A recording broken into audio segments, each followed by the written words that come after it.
Produção. Boa noite a todos e a todas que participam deste nosso primeiro encontro coletivo online da disciplina Educação Especial Fundamentos.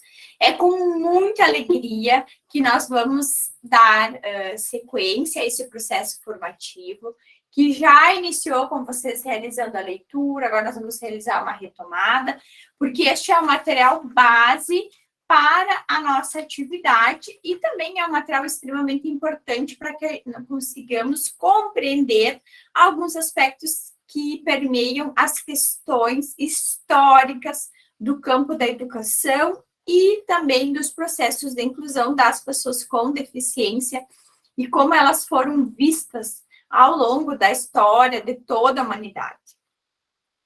Eu sou a professora Andréa Inês, estou muito feliz de estar aqui com vocês. Agora eu vou passar a palavra para as professoras, né? A professora Priscila e depois a professora Tassiana, que estarão também conosco nesse momento de formação mediante. Boa noite. Boa noite, então meu nome é professora Priscila. Me coloco à disposição, tudo que precisarem, encaminho uma mensagem para a gente estar sempre realizando trocas, qualquer dúvida ou dificuldade. Aproveitem o curso é maravilhoso, e aproveitem a nossa disciplina, que foi preparada com muito carinho.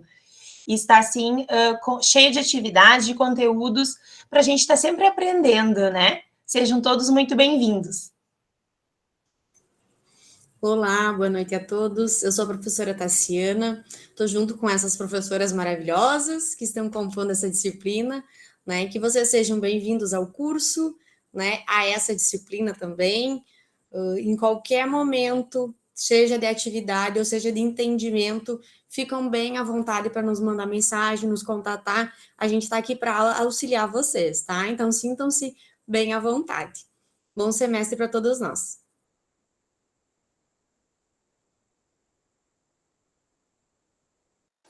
Então, vamos começar sem delongas, porque depois teremos um momento de discussão. E a qualquer momento, se vocês quiserem, aí eu peço que as professoras me auxiliem aqui, porque eu vou para outra tela, onde estão os slides, e volto só para ir aceitando os participantes. Se em algum momento alguém mandar uma mensagem, ou levantar a mão e eu não ver, aí vocês me chamam aqui no microfone. Então, hoje nós vamos fazer uma retomada daquele texto da unidade A, lembrando, como nós já falamos em alguns momentos, as atividades que estão nesse material, elas não são obrigatórias para a sua realização e tampouco para o seu encaminhamento para a correção. Elas foram construídas em algum momento do curso, mas nós optamos por criar um sistema de perguntas e organização dos questionamentos diferenciado. Então, nós não vamos utilizar essas perguntas. Então, vocês não precisam, por nós, não precisam fazer, não precisam responder. Nós temos esse primeiro momento, que é a retomada da leitura, e depois nós vamos também explicar alguma dúvida que tenha ficado em relação à atividade, a uma questão de postagem, de conversão de PDF, qualquer dúvida que surgir. Nós estamos extremamente felizes de estar com este grupo, sabemos, assim, o quanto que é um marco, muitas vezes, na história de vocês, esse ingresso, vocês estudantes da Universidade Federal de Santa Maria, nesse curso que tem aprovação máxima pelo MEC, que é o curso de Pedagogia, um curso de excelência dentro da rede federal de ensino, dentro do sistema Universidade Aberta do Brasil, do processo de interiorização da educação. Nós sabemos que o quão é, né, desafiador ingressar num curso, então nós sabemos que estamos com um grupo extremamente seleto de estudantes que passaram por um processo seletivo com concorrência, com bastante candidatos inscritos, né, superando muitas vezes bastante desafios para estarem hoje matriculados aqui conosco, e sabemos também da qualidade dos profissionais que a Universidade Federal de Santa Maria depois disponibiliza, né, e auxilia, né, na educação no parâmetro, no cenário nacional. Nós sabemos que a instituição, a UFSM, forma profissionais de excelência que atravessam as fronteiras do nosso estado e muitas vezes, inclusive, vão para os processos de internacionalização. Então, para nós é muito gratificante participar desse processo formativo de vocês, estudantes, né, da Universidade Federal de Santa Maria. Mas vamos começar, então, do slide atual. Educação especial, aspectos históricos. A introdução, eu acho que eu vou ter que deixar ele em meia tela. Aqui, porque eu vou ter que ir aceitando o pessoal. Permitir, e agora eu parei de apresentar. Uma janela.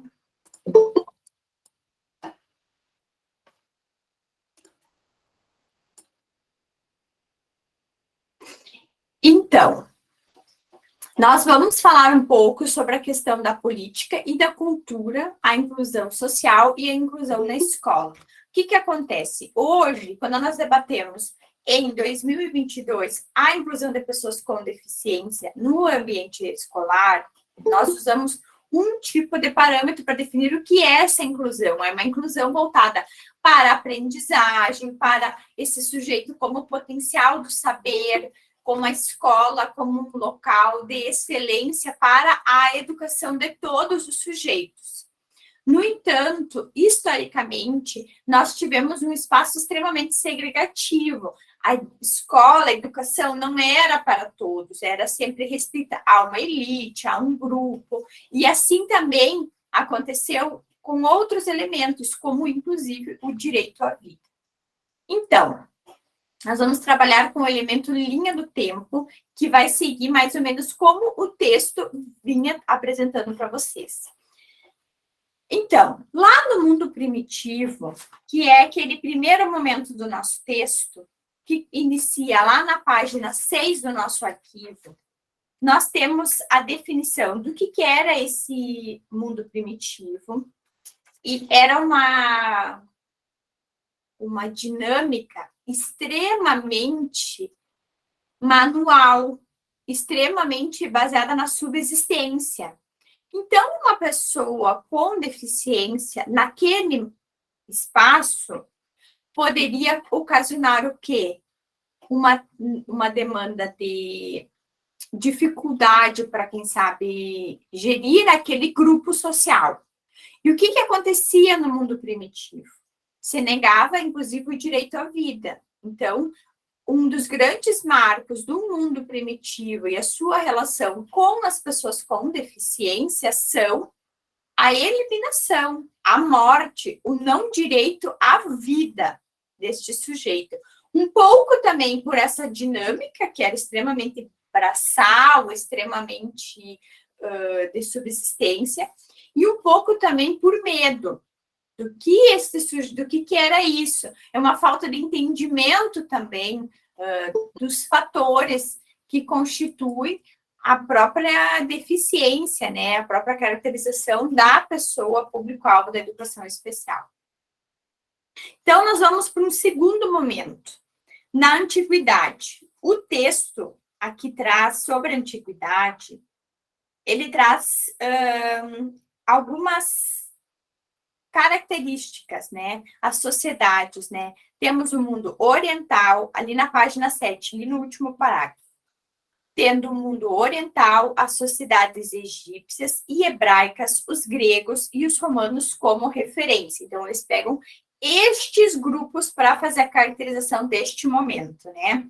A passagem do modo de vida comunitário para uma sociedade constituída por divisões sociais se organiza nesse espaço. Então, nós vamos ter divisões sociais, nós vamos ter muito mais essas questões de funções na sociedade, de tipos de atividades que as pessoas fazem. Então, nós vamos ter os carpinteiros, os agricultores, vamos ter essas divisões mais delimitadas do que um grupo como era lá no mundo primitivo.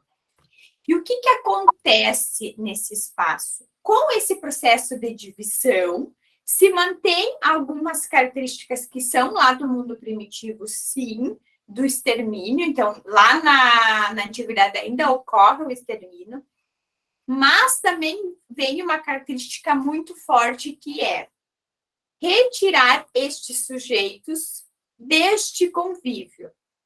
Então, a grande marca para olhar para as pessoas, né, com deficiência é esse processo de segregação e colocá-los num espaço. O que nós poderíamos pensar como as primeiras estruturas, como os manicômios, mas claro, não tinham esses nomes, mas era esse lugar de você até pode viver, né? Você até pode estar na sociedade, mas você não é uma pessoa como nós. Muitas vezes até nesse substatus de humanidade, de pessoa, de sujeito.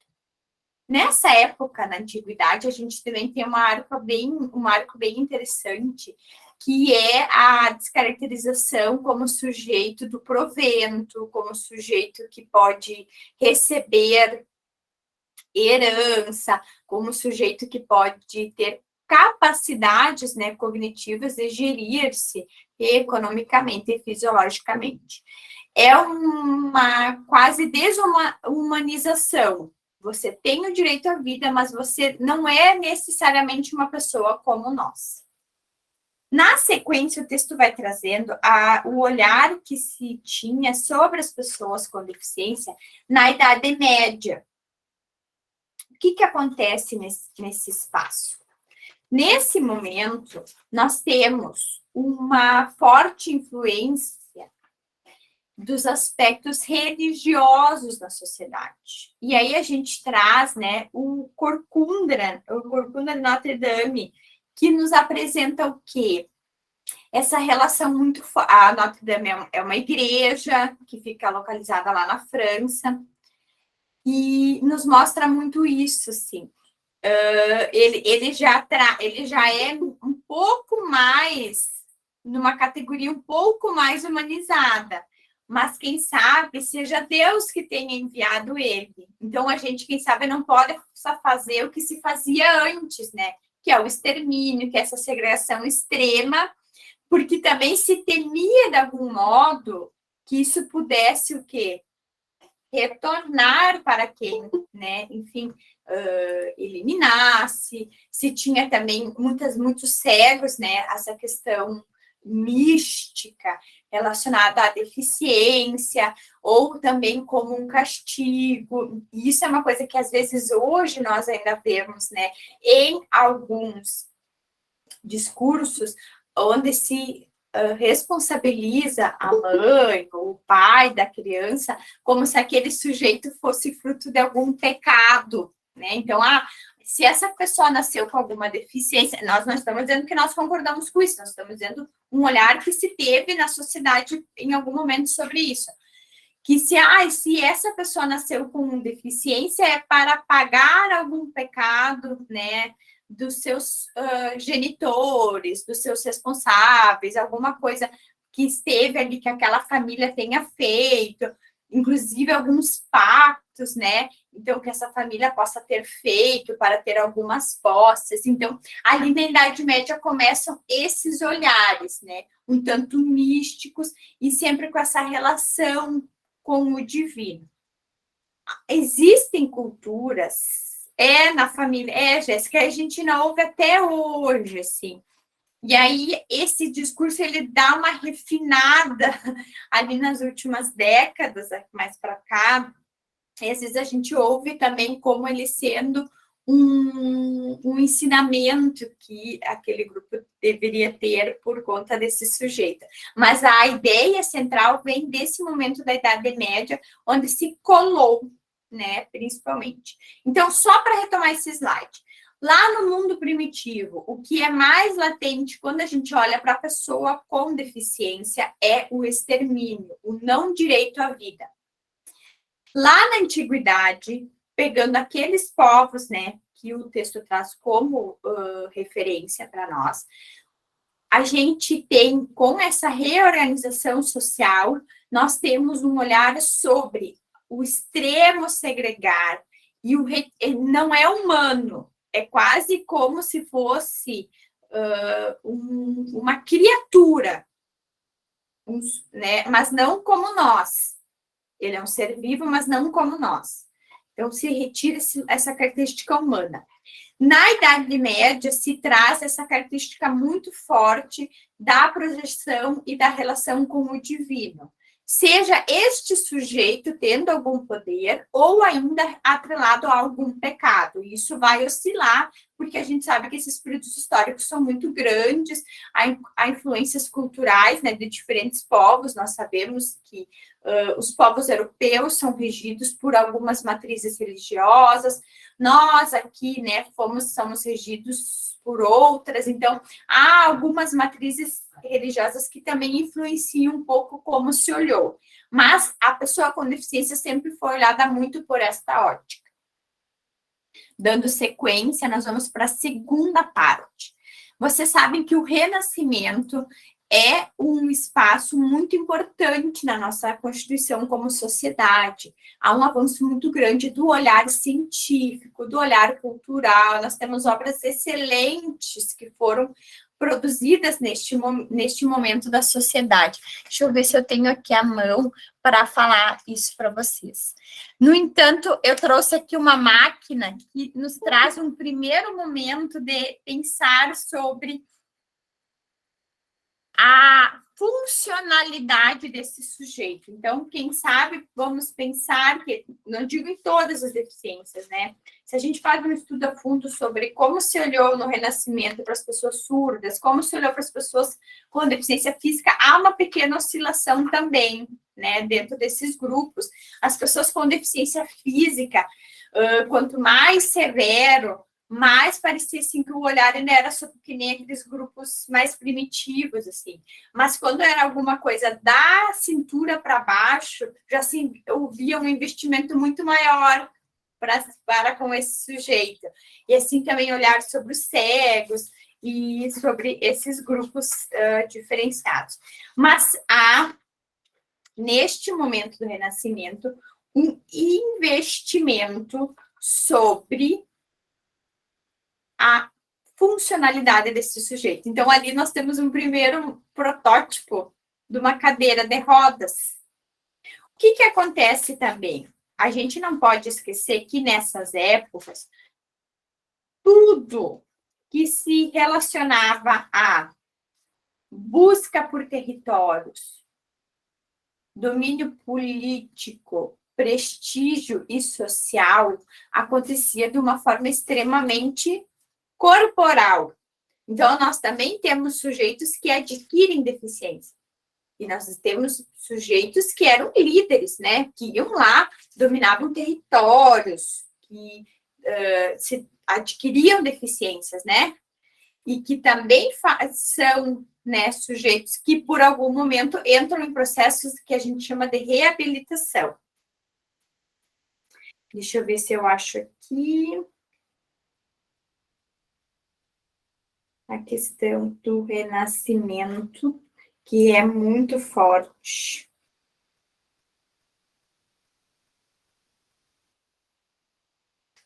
Acho que só depois que eu consegui, porque eu estava trabalhando hoje sobre as obras do Renascimento lá na escola.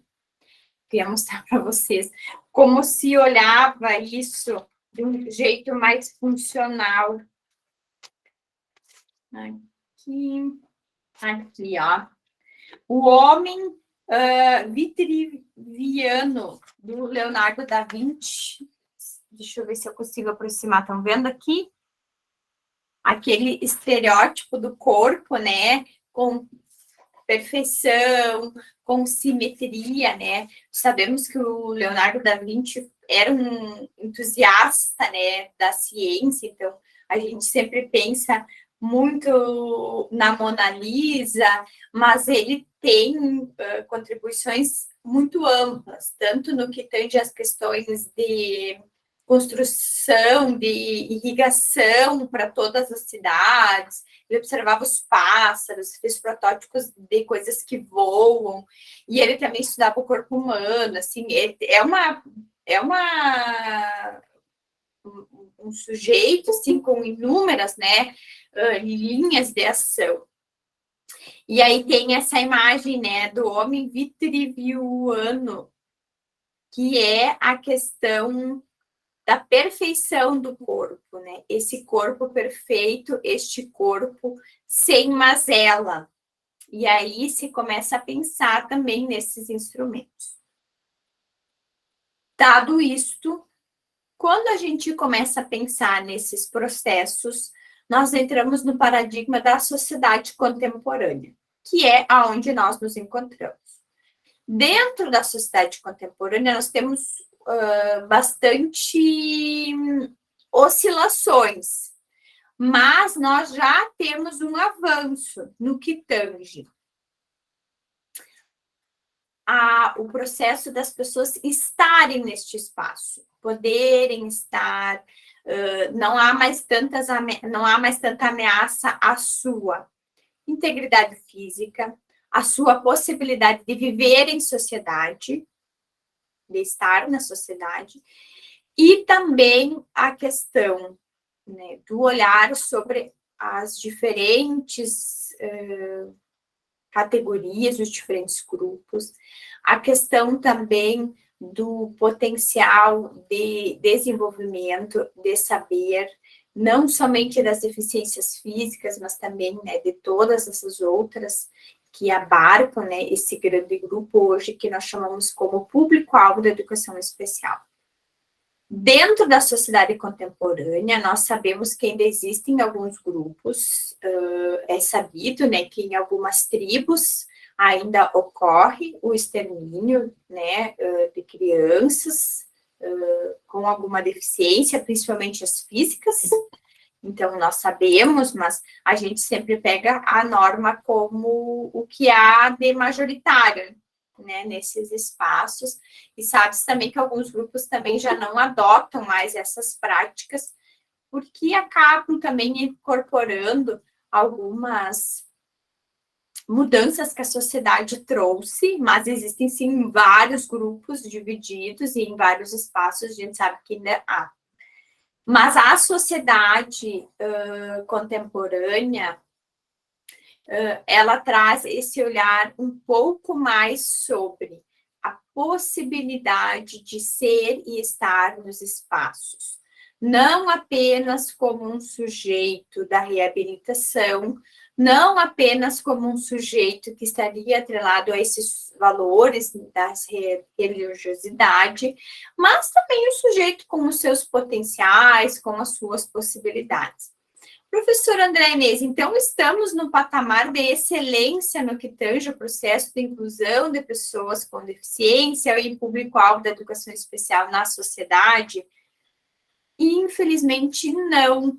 No entanto, nós temos que entender que isto são processos de uma sociedade e que, como vocês nos trouxeram aqui no chat, né? Às vezes, hoje, nós ainda ouvimos frases que são lá de outras épocas, que são lá da Idade Média.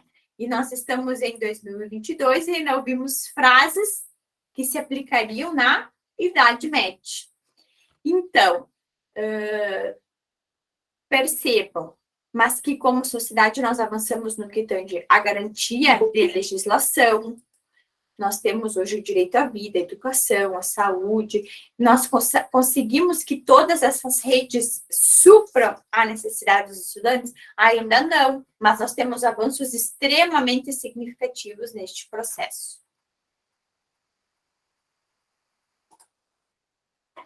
Dentro da sociedade contemporânea, nós temos os paradigmas orientadores da educação especial ao longo da história e no Brasil. Seriam estes grandes paradigmas que são exclusão, segregação, integração e inclusão. O primeiro é o da exclusão. O que acontece? Pensando em sistema educacional, certo? Agora nós vamos pensar em sistema educacional. Nós não vamos mais pensar em história da humanidade, como estávamos vendo lá naquelas outras etapas. A exclusão quer dizer o quê? Vocês não podem estar na escola. A escola não é um espaço para sujeitos como vocês. É isso que o paradigma da exclusão... Porque se não ficou lá com o guri, vai lá brincar com o guri, larga a sessão, larga a escola, vai tomar banho. Deixa eu desligar aqui. Desativar o som. Depois, nós temos o paradigma da segregação. O que o paradigma da segregação nos traz? Então, tá, vocês até podem aprender, podem estar em instituições de ensino, mas em instituições diferentes. Thaís, você tem alguma colocação? Desculpa, eu apertei errado, perdão. Ah, tá, não tem problema. Acontece. Então, Mas, professora, eu ia perguntar antes se a senhora não queria dar o exemplo do que é dito ainda, que é mais da Idade Média. Se a senhora pode dar exemplos. Lá da Idade Média, nossa, muito assim, ó. Quando a gente tem os sujeitos cegos, né? Muito se ouve falar de algumas pessoas que ainda falam assim, mas ele lê meus pensamentos, porque Deus mandou ele. Também lá na Idade Média se tinha muito esse olhar de que, quem sabe, a mãe tivesse pecado, tivesse tido pensamentos não puros, tivesse a família feito algum pacto, se tinha muito medo, né? Esses pactos que se estabelecia com o que não é sagrado, com o que não está alinhado aos valores da religiosidade. E aí se vinha essas frases mesmo, assim, né? De que essa pessoa nasceu com deficiência lá na Idade Média, e não estou dizendo que eu sou favorável, estou dizendo o que se lê, né, dentro da literatura, de que seria muitas vezes uma cobrança de alguma coisa que se prometeu e não se cumpriu, e também que muitas vezes esses sujeitos tinham sido enviados por Deus para, enfim, né, terem algum poder superior. Não sei se eram esses os exemplos. Sim, obrigado. Disponha qualquer coisa, fiquem bem à vontade, chamem, essa aula é nossa. Aí, depois que a gente tem esse processo de segregação, a gente pensa muito em instituições que trabalham só com as pessoas com deficiência, entenderam? Esses centros especializados, algumas instituições como a APAI, né? Então, é aquele espaço ou as escolas especiais que são só para as pessoas com deficiência. Depois, nós entramos dentro do paradigma da integração, que diz o quê? Que vocês podem estar na escola, mas numa sala especial, que a gente chama de classe especial. O processo de integração tem a classe especial num primeiro momento, ali com a política em 1994. Então, essa classe, esse sujeito, ele tem direito à escola, mas ele ainda não é um aluno da classe regular, ele não é um colega não é uma criança que estaria matriculada como agora. E aí a gente percebe, assim, ó, inclusive o momento do recreio diferenciado, os horários de entrada na escola, os horários de saída, né, para que esse sujeito não interaja. São sempre esse cuidado, essa manutenção para que, inclusive, não haja uma interação para além deste grupo que é o da classe especial. Após isso, nós estamos entrando neste novo processo que seria o da inclusão.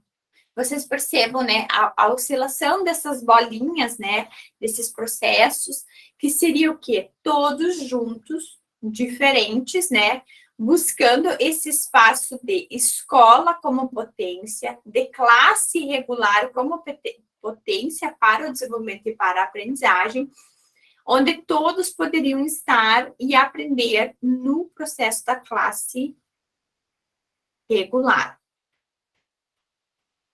Nós ainda estamos, como sociedade, se a gente pensa, né?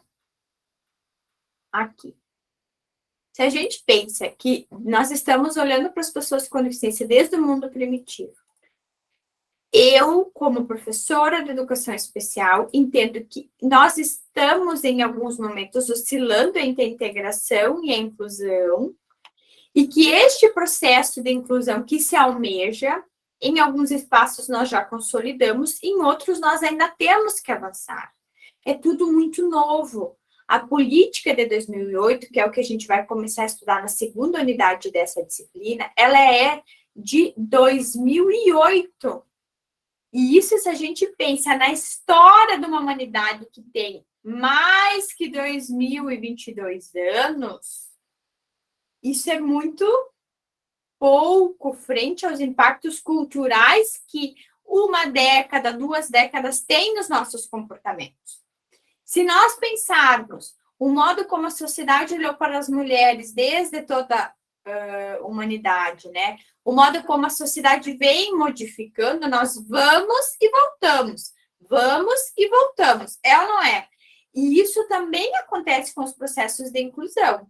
Mas quando a gente pensa em inclusão, a gente pensa neste paradigma, que é todos juntos, cada um com as suas diferenças. A gente percebe assim, que esses sujeitos, quando eles entram na classe regular, eles não ficam cinzas. Eles são diferentes. Eles têm as suas diferenças, demandas e possibilidades. Pensando hoje, quem é o público-alvo da educação especial? Alunos com deficiência.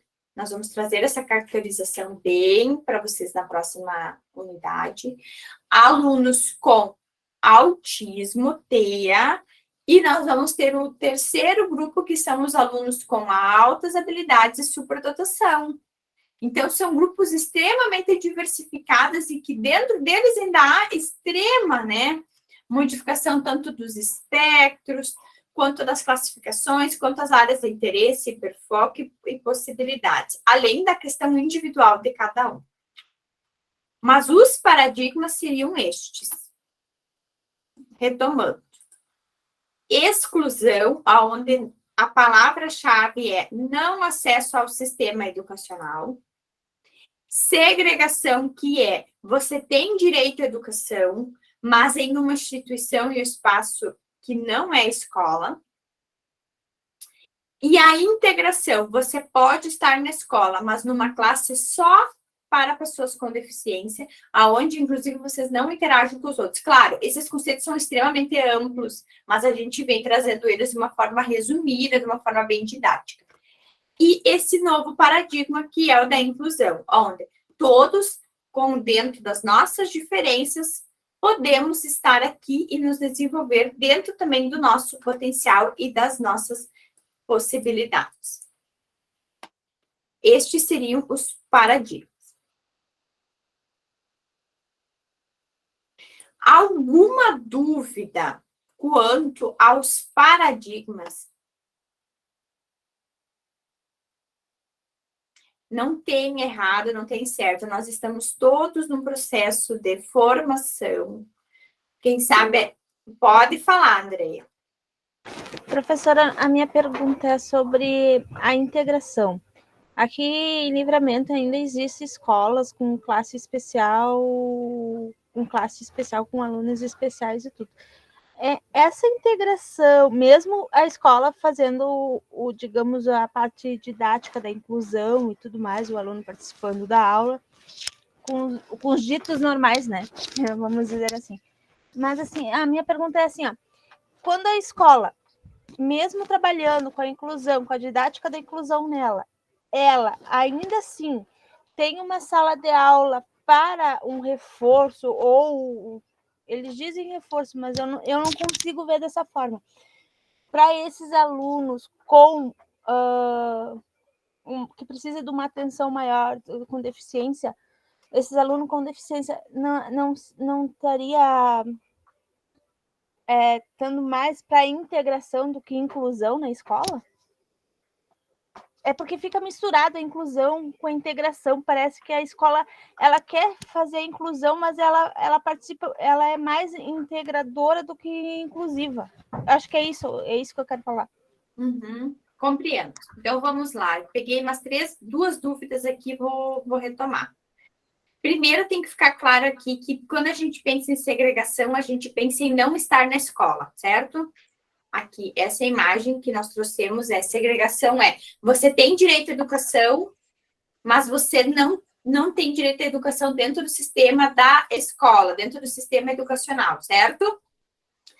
A integração é o modelo de classe especial. É dentro da escola, mas não tem acesso à questão da classe regular. O que a gente tem hoje dentro da lei, dentro da legislação?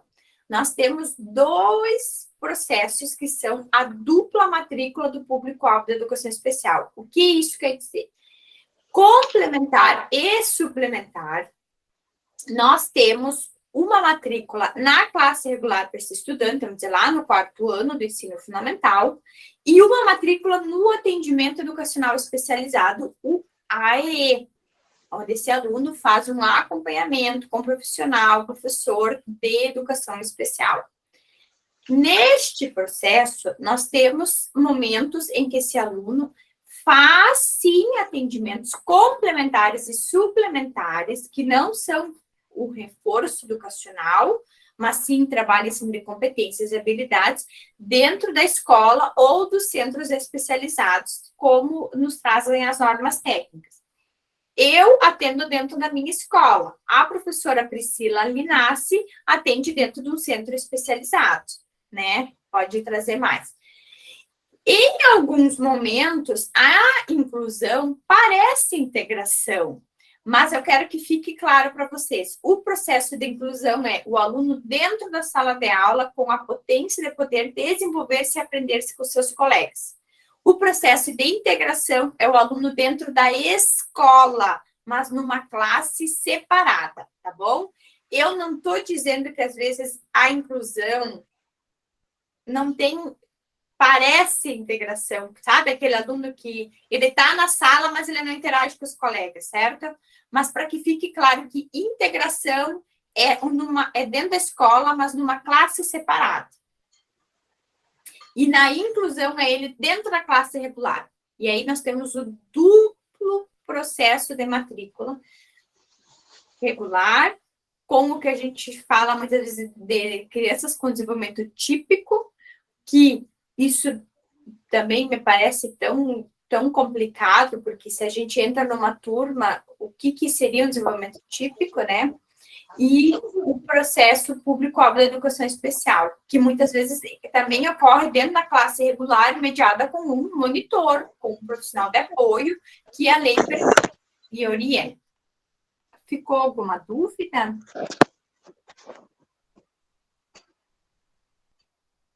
Não ficou dúvida nenhuma. Eu misturo um pouco a integração com a inclusão, mas não ficou dúvida nenhuma. Muito obrigada.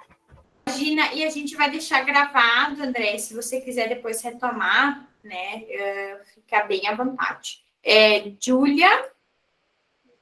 Só para complementar, professora, aqui no meu município, aqui no Segredo, a minha filha tem um colega que ele é autista, está matriculado na turma dela e ele tem acompanhamento de uma monitora, ele faz o AEE, né?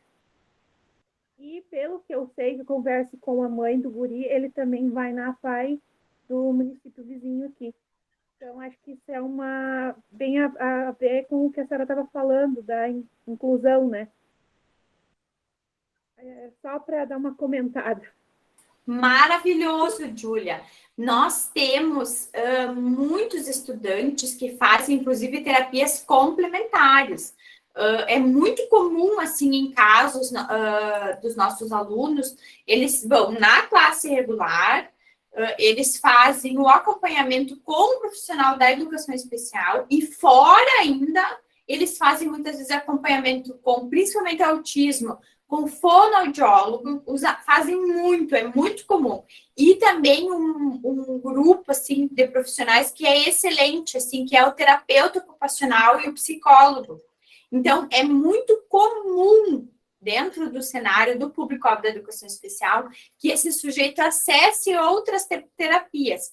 Algumas dentro da rede SUS, dentro do que o município disponibiliza. Eu acho que a professora Priscila poderia nos trazer, né, esse olhar multiprofissional para o desenvolvimento humano, e às vezes da rede privada. Eu tenho um menino que eu atendo, que ele está na classe regular, ele faz a AEE e ele faz 2 horas diariamente, então de segunda a sexta, ele vai num projeto de estimulação multiprofissional para o autismo, onde ele é estimulado em aspectos fonológicos, enfim, de motricidade para complementar. Isso é muito comum. A legislação prevê a questão da dupla matrícula, atendimento educacional especializado e classe regular, mas nada impede que esse sujeito acesse, e inclusive é benéfico, né, em muitos casos, que ele possa acessar. Maravilhosa essa contribuição, Júlia, agradecemos. Eu não sei quem que é a próxima, deixa eu abrir a fila aqui. E eu quero, assim, depois de fazer essa graduação, que é a minha primeira graduação, né, eu tenho muita vontade de fazer a pós-graduação em educação especial, porque eu tenho um olhar diferente para eles, porque eles são pessoas igual a nós, só que eles merecem uma atenção um pouquinho a mais. Então, isso me chamou a atenção quando eu trabalhava na prefeitura aqui do meu município, e eu trabalhava numa escola no interior, e tinha um menino autista, mesmo menino que hoje é colega da minha filha, na escola estadual, assim. E foi ali que eu desenvolvi esse carinho e esse olhar diferente, e foi uma coisa que me chamou a atenção. E se eu puder, e eu vou conseguir futuramente, eu vou fazer uma pós-graduação em educação especial. Coisa boa, tem bastante opções, né? Tem até o curso aqui na UFSM. Eu vou seguir a sequência. Temos a Jaqueline Martins e depois chamamos a Fátima, certo? Prof, só falando ali em relação às crianças que têm deficiência, né? Aqui no meu município, alguma deficiência, digamos assim. Aqui no município onde eu resido, tem a creche ali, onde essa criança que tem essa deficiência, né? Algum tipo de deficiência, ela é matriculada junto com as outras crianças, digamos assim, que não tem nenhum tipo de deficiência. A diferença geralmente nessa classe, tem uma monitora para com os outros alunos, e aquela criança que é especial, que tem algum tipo de deficiência, ela tem uma monitora só para ela. É só essa a diferença. Mas, assim, o ensinamento é geral. O que a prof passa é geral. A diferença é só a monitora, que é exclusivamente só para ela, e tem uma outra para o restante da classe para ajudar a prof.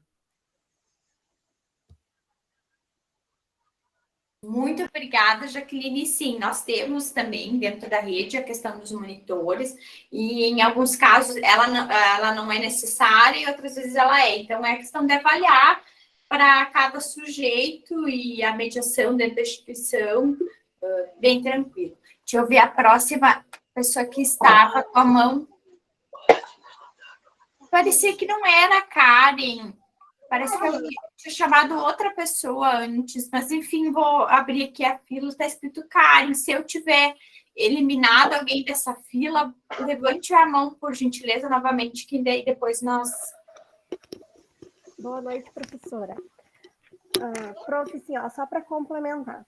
Aqui no município onde eu moro, tem um aluno que ele sofre de psicopatia esquizofrênica. E esse aluno não tem acompanhamento com monitora. Então, assim, eu entro uma vez por semana na sala deles, e E é assim, uma situação bem complicada, porque a gente não tem muito habilidade, vamos dizer assim, para trabalhar com uma criança assim, né? Então, esse aluno, ele deveria ter, né, uma monitora especial para ele. Karen, quando nós pensamos no público-alvo da educação especial, a psicopatia e qual que é o outro? Esquizofrenia não são o público-alvo da educação especial. Eles não são abarcados pelo sistema, né, hoje na matrícula.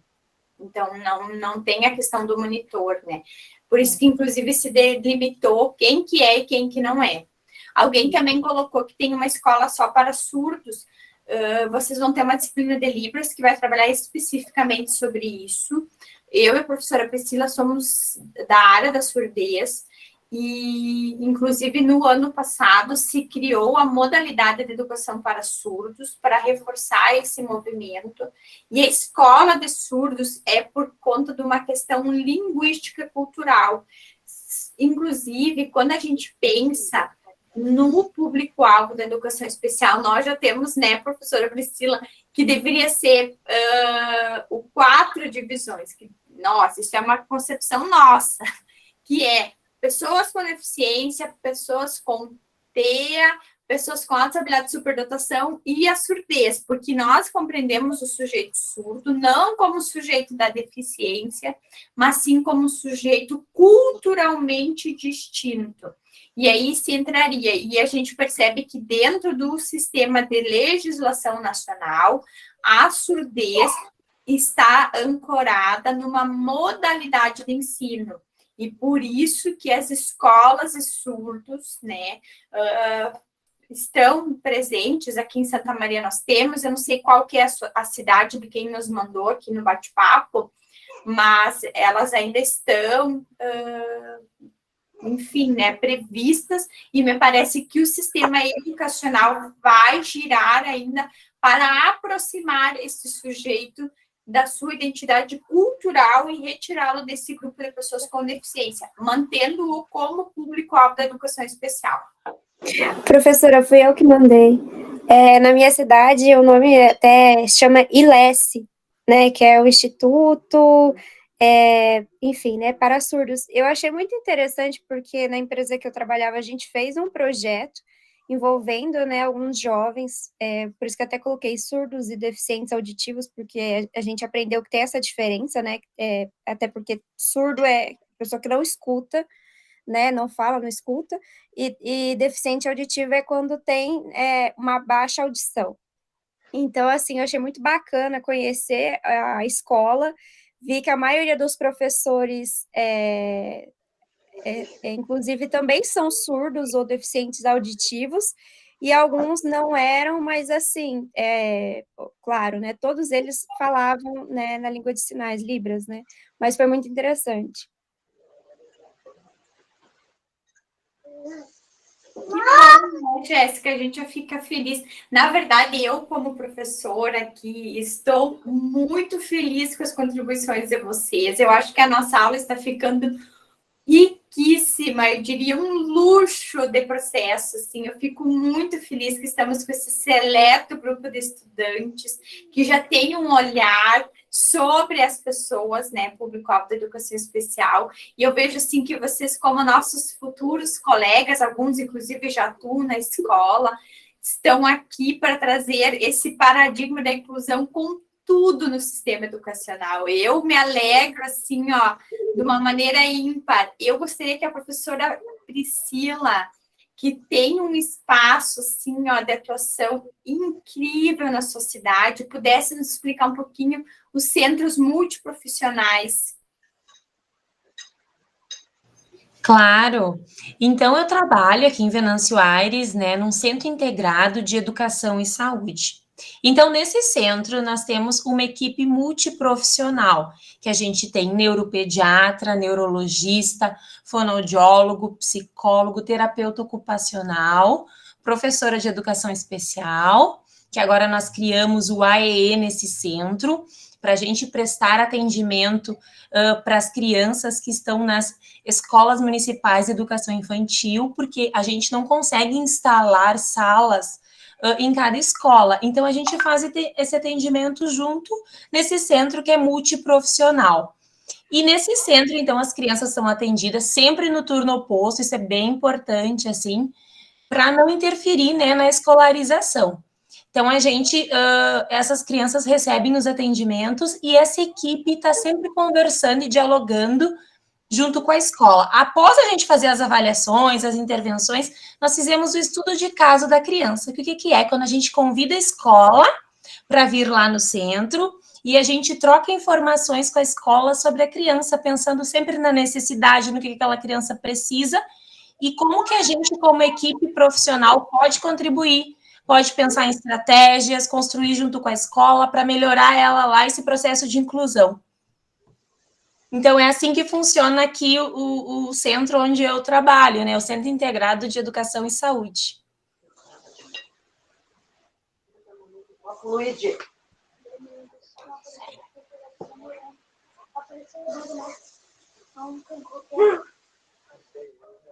Não sei se alguém tem alguma dúvida.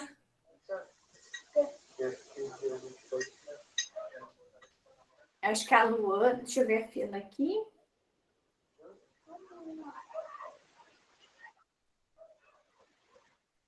Aqui, Luana, pode abrir o microfone.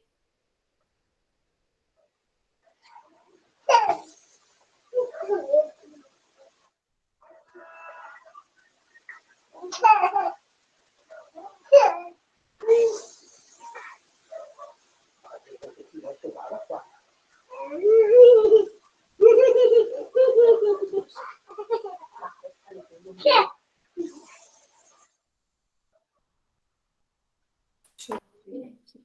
Acho que é aqui, deixa eu desligar. Vilma? Boa noite, professora. Está me ouvindo? Sim. Boa noite às professoras e às colegas, todas colegas e colegas. Professora, uma dúvida que eu fiquei aqui. Nós, enquanto futuros pedagogos, né, como a gente pode atuar, ou melhor assim, qual será a nossa atuação? Porque eu vou lá, né, professora? Eu vou lá dentro da escola, eu vou trabalhar lá, né? E como é que a gente atua, assim, a nossa linha de atuação junto às crianças especiais? Qual o nosso trabalho? O que a gente desenvolve lá dentro? O que nós vamos fazer lá, professor? Obrigada. Vilma, vocês como professores pedagogos, bem, lembrando que o professor de pedagogia pode atuar em diferentes níveis, modalidades, etapas, começa desde a educação infantil até o ensino superior. Vocês podem ser pedagogos nas universidades, técnicos de assuntos educacionais, ou então vocês podem ser o que muitos dos nossos egressos são, que são professores, lá na educação infantil ou no ensino fundamental. Ou ainda vocês podem trabalhar com consultoria, trabalhar no Ministério Público, existem, enfim, N espaços onde o professor de pedagogia pode atuar. Mas vamos pensar no espaço da escola, Vilma. O que nós notamos no espaço da escola? O professor pedagogo é um grande parceiro nosso, no sentido de que ele organiza sua aula, já pensando em possibilidades onde todos possam aprender.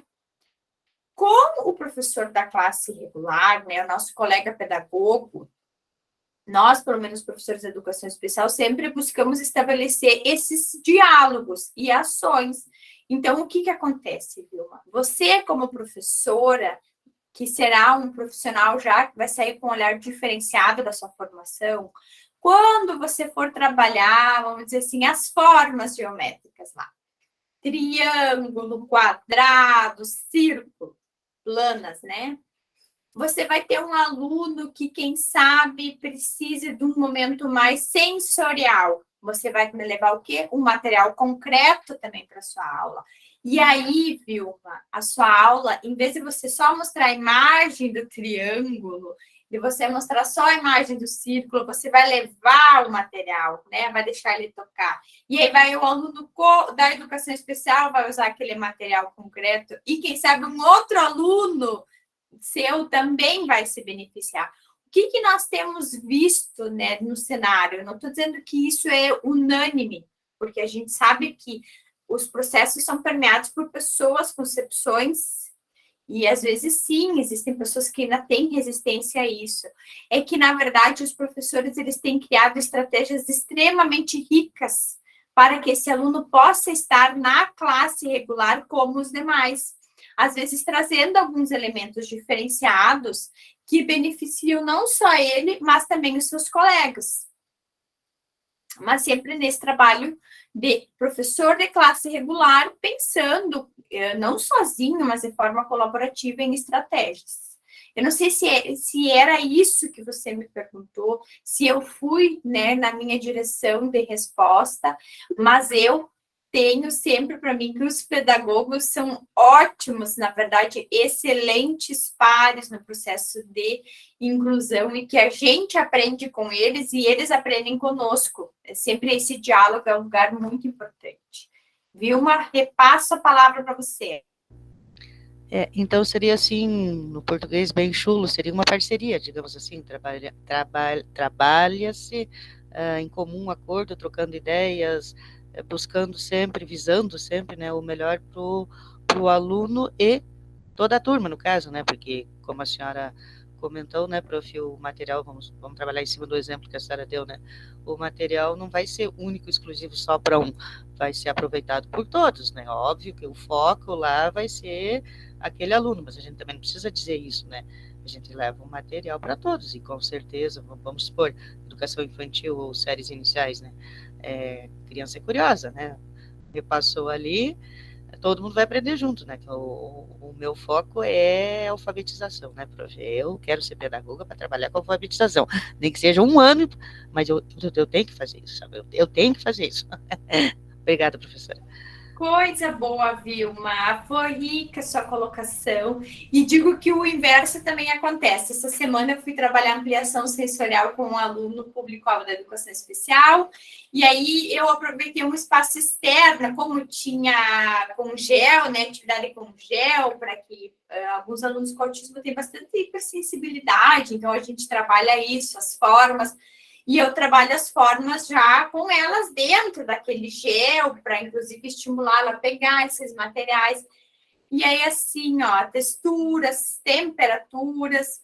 E assim, eu e o aluno fizemos atividade e tinha outros alunos, né, fazendo horário de pracinha naquele espaço. E, por fim, toda a turma de uma outra sala também foi lá e mexeu naquele material. Então, vocês percebam, na verdade, o aluno fez o plano dele e também uma turma inteira interagiu com aquele material e ampliou suas potências de aprendizagem. Então, eu acho que, dentro de tudo que a gente tem vivenciado, a gente não tem o perfeito ainda, a gente não tem o ideal, mas eu vejo que a cada etapa, assim, a cada momento, nós vamos avançando. E eu fico numa alegria de saber que estamos com um grupo tão entusiasta no sentido de buscar, né, essas possibilidades onde todos possam ser sujeitos da aprendizagem e do saber. Me emociona até, inclusive. Vou passar para o próximo.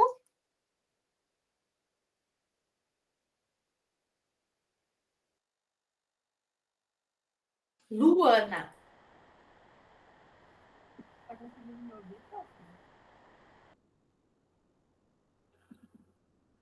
Bom, eu tive uma experiência muito boa, porque como eu fiz magistério, aí nós tínhamos uma colega que tinha síndrome de Down.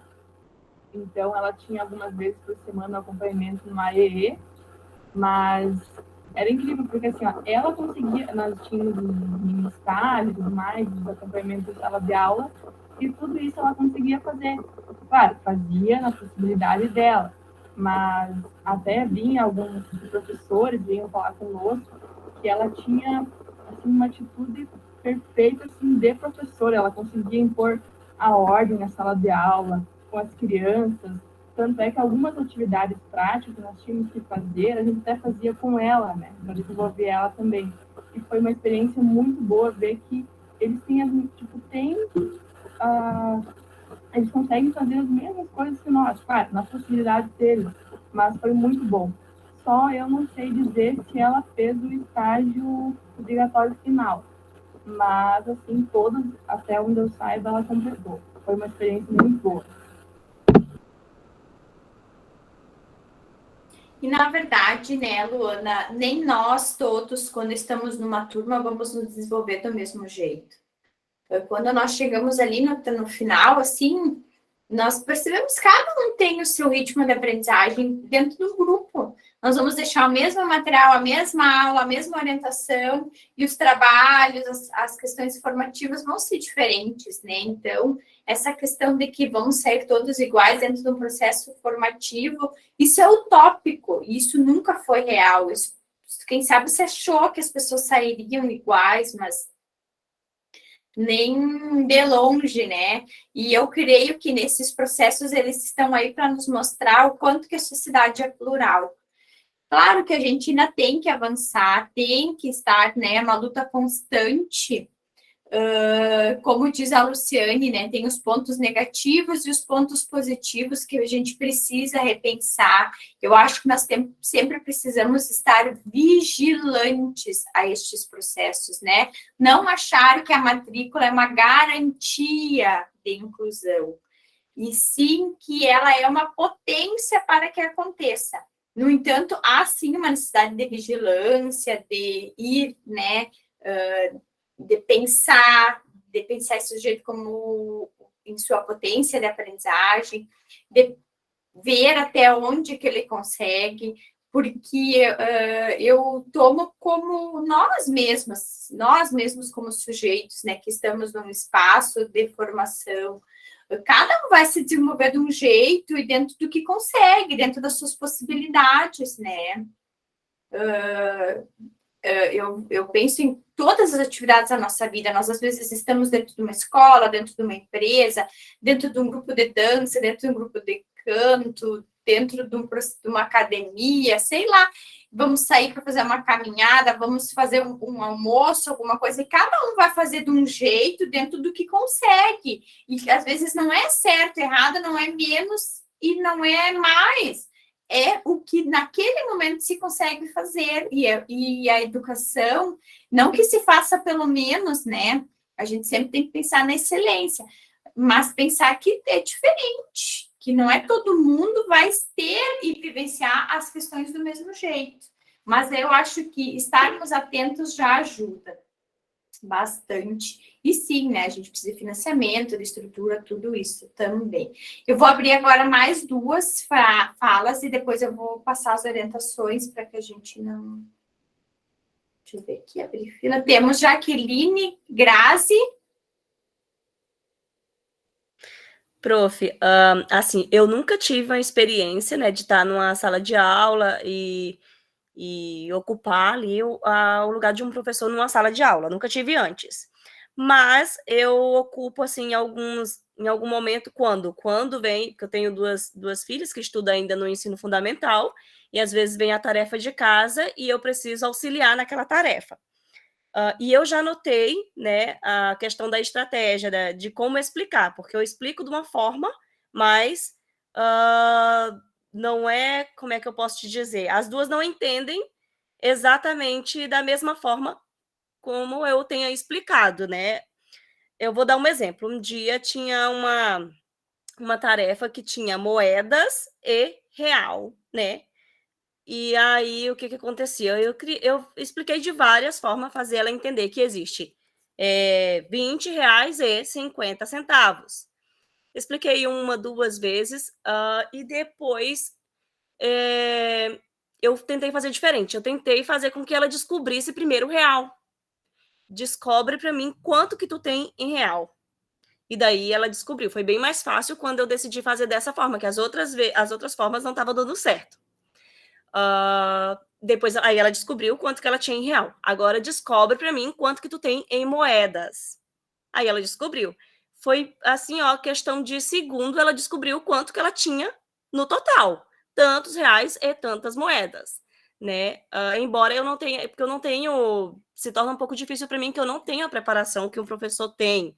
Então, claro que ele vai chegar a um resultado bem mais rápido que eu. Eu sofri bastante para poder conseguir chegar a uma explicação mais clara, fazer com que viesse aquela luz ali, entendesse, né, aquilo que eu estivesse explicando. Mas, enfim, é isso, né? E varia de cada pessoa, cada um tem uma forma de entender, e tudo depende de como a gente está explicando, do exemplo citados, né? E é isso. E assim, ó, agora, com esse processo pós-pandemia, hoje nós entendemos esse mesmo processo, Jaqueline, que na verdade são essas tentativas, muitas vezes. Não quer dizer que a turma vai aprender, tanto que vocês, professores pedagogos, fazem isso, vão fazer, quem já tem o magistério, quem atua. A gente vai, né, principalmente lá na educação infantil, na pré-escola, a gente faz o conteúdo, depois a gente retoma de um outro jeito, depois de um outro jeito, e vai criando essas estratégias, que são estratégias diferenciadas, porque o processo de aprender e desenvolver-se é complexo, que nem um processo de alfabetização, ele demora, ele ocorre ao longo de um grande, né, emaranhado de processos de construção de habilidades e competências.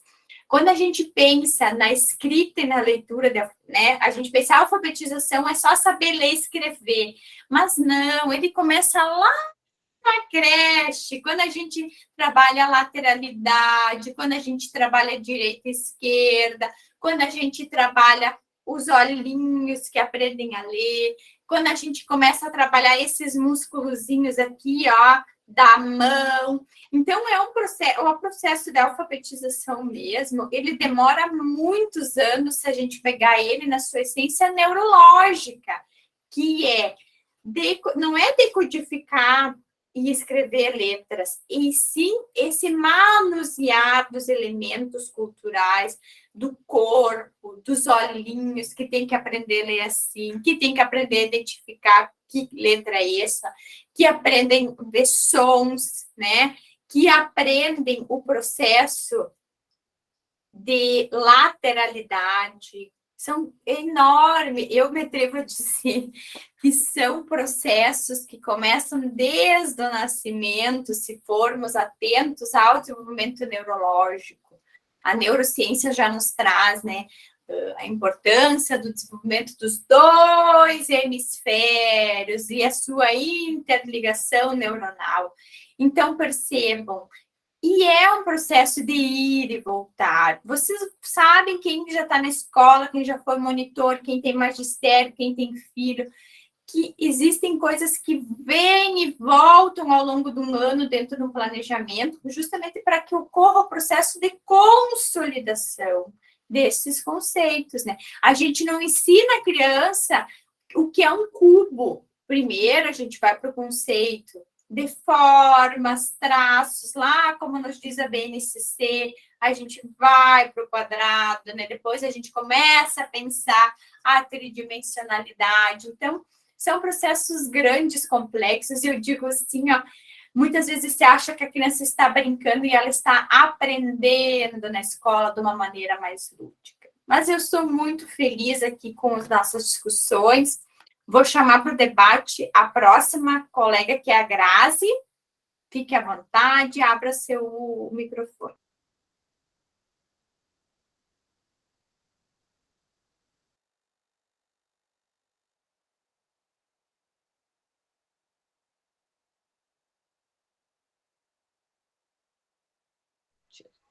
Boa noite, prof. Assim, ó, na escola onde eu trabalho, não tem criança especial, mas tem umas quantas crianças que tem o CID.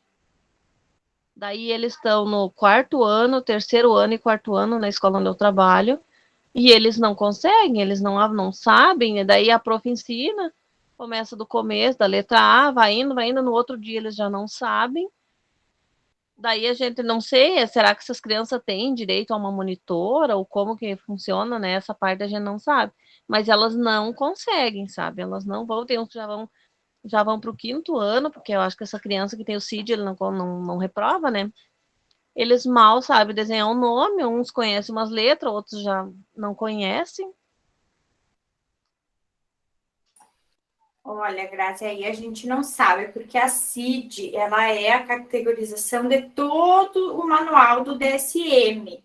Então, eu não sei nem que CID é, né? Nós temos, sim, alguns sujeitos público-alvo da educação especial recebem o CID, mas eu não sei se esse CID que você nos fala seria enquadrado, porque o CID pode ser, inclusive, um braço quebrado tem CID, um evento pós-traumático que não é o CID, sim, gente, é do DSM, são os códigos das nomenclaturas médicas. Inclusive, quando a gente pega um atestado, uma gripe tem CID, tudo tem CID, tudo tem uma classificação de doença, de patologia e de condição, né, de tratamento.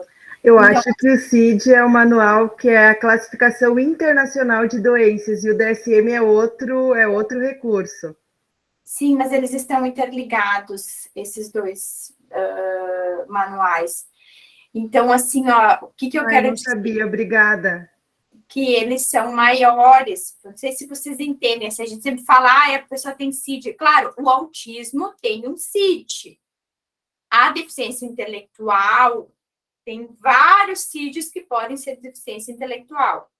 Mas agora dizer que só porque tem um CID é público-alvo da educação especial, a gente não pode dizer. Teria que fazer uma análise individual do sujeito.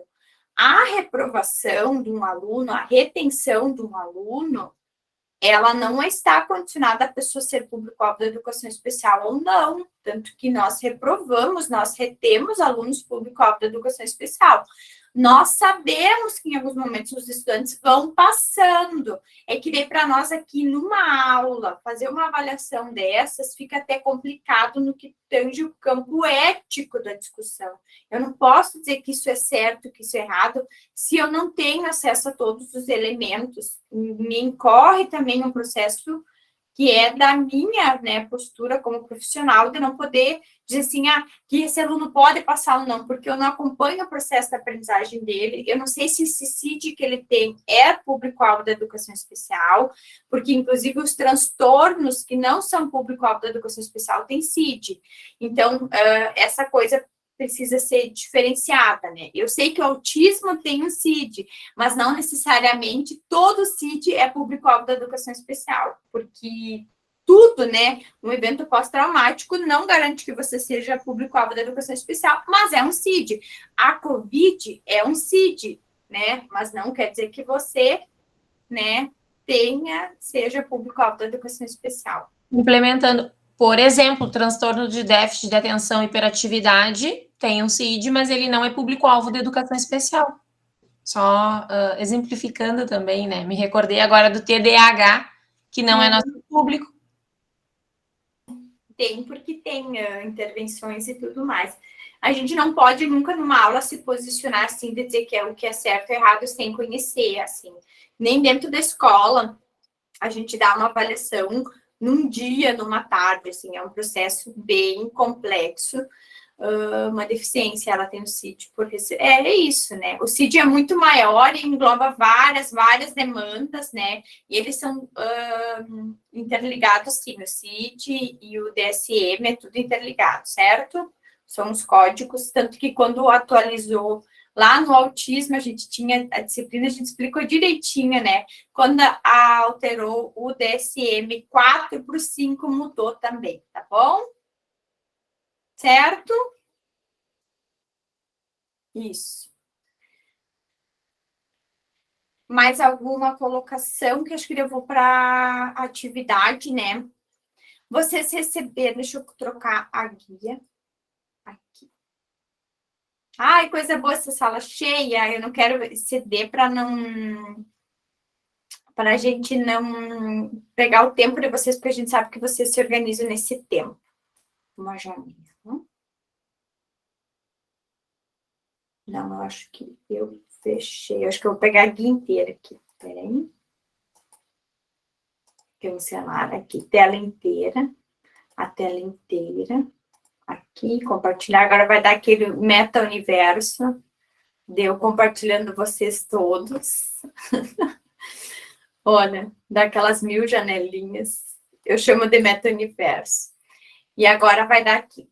Nós deixamos para vocês uma atividade. Ela vai abrir para postagem na próxima segunda-feira. É por isso que não está lá para postar. Vocês já podem ir fazendo. No entanto, ela ainda não está aberta para postagem. Segunda-feira nós vamos abrir o ambiente. Ela vai ficar para postagem de 31 até o dia 4 de novembro, às 23h55. Lembrando, hoje a gente fez essa retomada, né? A gente quer que vocês coloquem em cada espaço. Nós gravamos um vídeo também explicando, tá lá no ambiente, como a sociedade viu e posicionou-se frente às pessoas com deficiência ao longo da história. Aqui vocês vão poder inserir uma imagem, uma palavra, uma citação do texto, é que seja um resumo.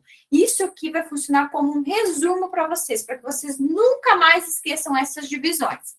Então, como a sociedade olhou para a pessoa com deficiência lá no mundo primitivo? Como olhou lá na antiguidade? Como olhou lá na Idade Média? Vocês vão inserindo. Como olhou no Renascimento? Como olhou, né, e olha na sociedade contemporânea, visão capitalista. A segunda etapa é a questão, o que significa um paradigma segregacionista, o que significa um paradigma integracionista e o que significa um paradigma da inclusão. Vocês vão fazer isso, salvar em PDF. Essa atividade tem peso 2 e vai ajudar a compor aqueles 4 pontos lá do ambiente virtual de aprendizagem.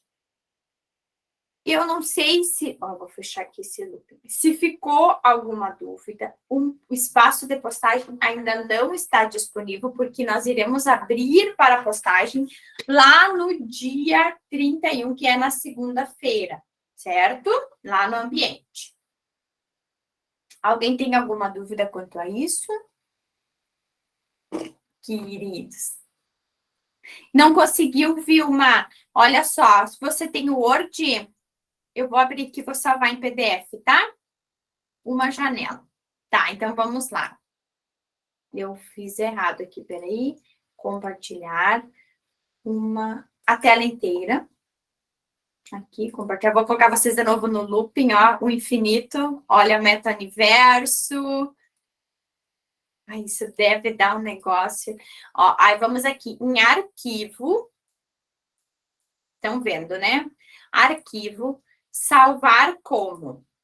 E aí, vocês vão colocar aqui, atividade 1. E aqui, ó, diz tipo. Tipo, vocês vão selecionar PDF. Então, ele tem vários jeitinhos, dá para botar. E aqui tem uma opção PDF. E aí, ele vai salvar ele em PDF. E aí, depois já vai abrir esse arquivo em PDF. Aqui... Deixa eu vir em educação especial, ó, e aí ele vai salvar assim, ó. Geralmente no sistema operacional, ele já dá assim um escrito na frente, né? PDF. Assim. Aqui.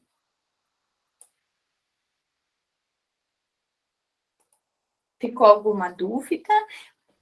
Mariane, pode levantar a mão. Olá, prof. Eu gostaria de saber qual é a data para entrega desse trabalho. Vocês já têm? 4 de novembro. Sexta-feira. A gente vai fazer assim, ó. Vocês já podem ir fazendo. Segunda-feira, dia 31. Agora, próxima segunda, vamos abrir no ambiente para postar lá. E no dia 4 é o limite. Então, de 31 a 4 para postar. Mas vocês já podem fazer. Eu sei que alguns até já fizeram, que me mandaram que estavam procurando o link para postagem. Mas é de 31 a 4 para postar. Perfeito, muito obrigada. Imagina. Júlia, depois fiquem que a gente quer tirar uma foto, porque depois, quando vocês forem por dia da formatura, que vocês vão ver que, ó, vai piscar. Eu quero ir lá na formatura de vocês. Vai ser, não sei como é que vai ser a formatura, né? Porque daqui a 4 anos eu vou botar cílios bem grandes e vou lá na formatura de vocês, olhar você se formar. E eu quero ter essa foto para compartilhar do primeiro dia da nossa primeira aula até esse último dia, que é o da formatura, né? A gente vai ver vocês, a família de vocês tudo chorando, bonitos, tudo arrumado, sabe? Bem faceiros. Então, assim, a gente gosta muito de fazer esse registro. A gente vai abrir para a Júlia falar, mas fiquem para a gente ter essa foto maravilhosa, que é o começo da trajetória com a gente também. Né? Os cílios vai ser bem grande, assim, é uma coisa bem chamativa. Então, fiquem no curso para verem esses cílios aí, tá bom? Vamos aguentar, sim. É um sonho se realizando, principalmente para mim. Mas, assim, prof, todas essas questões da atividade é relacionado àquele livrinho da atividade 1. Da unidade 1. Pegando como base o livro. Se tiverem dúvidas se essa aula está ficando gravada, eu vou deixar também, se vocês quiserem, né, quando for ali. Mas é um resumo. Nós pensamos, assim, um jeito que vocês pudessem fazer para fixar esse material, esses conceitos, que às vezes se a gente vai lendo, assim, pode confundir, né, a Idade Média, a Antiguidade, e ali, se a gente deixar nas caixinhas, ajuda no processo de memorização. Estamos usando uma estratégia de neurociência com vocês, e nos outros momentos que a gente usou deu certo. Nós que adoramos estar com vocês, é assim, ó, pra gente que é professor, ter um grupo assim, ó, que se dispõe, às vezes depois de um dia, né, de trabalho, de grandes atividades, a estar aqui, a investir no seu processo formativo, nos mostra que sim, estamos no caminho certo como sociedade, como instituição. Sinto muito orgulho de serem estudantes da Universidade Federal de Santa Maria. Eu quero que vocês vão abrindo essas câmeras e eu quero que vocês sintam-se sempre assim, acolhidos dentro do nosso espaço formativo, que é para vocês. Qualquer dúvida podem nos mandar, porque às vezes as dúvidas surgem nesse processo, e isso é normal do processo de ensino-aprendizagem.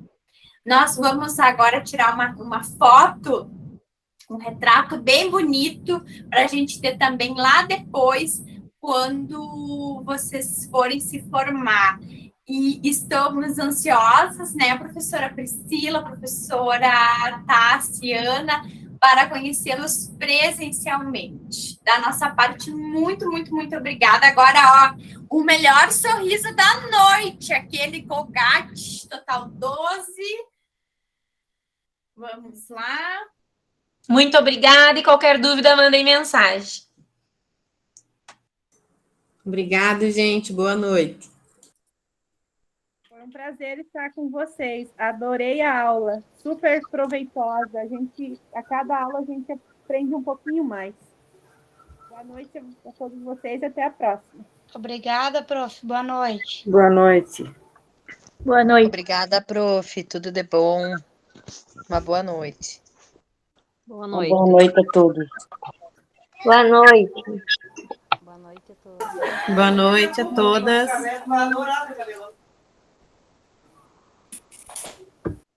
Boa noite, prof. Boa noite.